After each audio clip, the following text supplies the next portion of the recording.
रात के 2 बज रहे हैं। पूरा घर शांत है, सब सो रहे हैं, लेकिन आपके दिमाग में एक तूफान चल रहा है। उसने ऐसा क्यों कहा?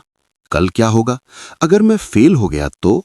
आप सोना चाहते हैं, आप अपनी आंखों को भींचते हैं, लेकिन आपका दिमाग एक रेडियो की तरह है जिसका ऑफ बटन टूट गया है। ये थका देने वाला है ना? इसे ओवरथिंकिंग कहते हैं। और ये सिर्फ एक आदत नहीं है, ये मानसिक टॉर्चर है। ये आपकी खुशियों को, आपकी नींद को और आपके कॉन्फिडेंस को दीमक की तरह खा रहा है। लेकिन खुशखबरी ये है, इस रेडियो को बंद करने का एक वैज्ञानिक तरीका है। आज इस वीडियो में मैं आपको 3 ऐसे टेक्निक्स बताऊंगा जो अगले 5 मिनट में आपके दिमाग को शांत कर देंगे। सबसे पहला तरीका, आपका दिमाग ओवरथिंक क्यों करता है? क्योंकि उसे डर है कि वो कुछ जरूरी भूल जाएगा। वो विचारों को लूप में चलाता रहता है ताकि वो याद रहें।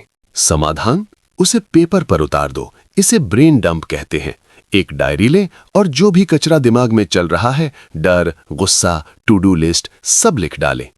ग्रामर की चिंता मत करें, बस लिखते जाएं। जैसे ही विचार कागज पर आते हैं, आपके दिमाग को सिग्नल मिलता है, ये सेव हो गया है, अब मुझे इसे याद रखने की जरूरत नहीं।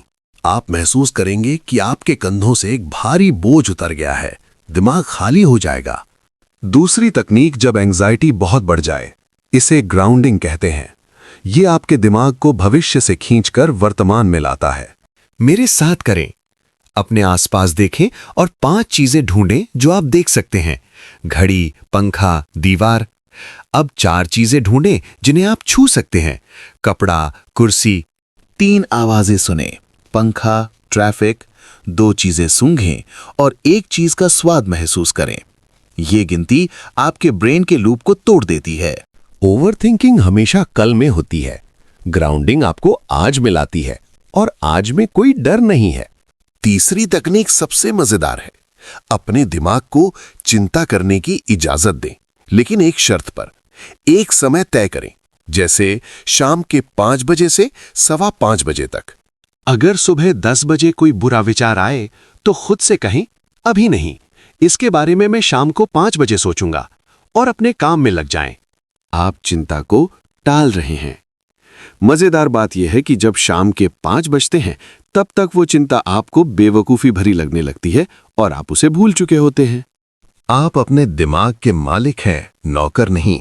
उसे बताइए कि कब सोचना है और कब चुप रहना है। ओवरथिंकिंग कोई बीमारी नहीं है, ये सिर्फ एक अनियंत्रित आदत है। आज रात जब आप बिस्तर पर जाएं, तो इनमें से कोई एक तरीका आजमाएं। याद रखें, आपने जितने भी बुरे सिनेरियो अपने दिमाग में बनाए हैं, उनमें से 99% कभी सच नहीं होते। आप सिर्फ अपनी कल्पना से डर रहे हैं। जिंदगी को कंट्रोल करना छोड़ दें। जो होना है वो होगा। आप सिर्फ अपनी शांति को चुन सकते हैं। गहरी सांस लें और अपने दिमाग को ऑफ कर दें।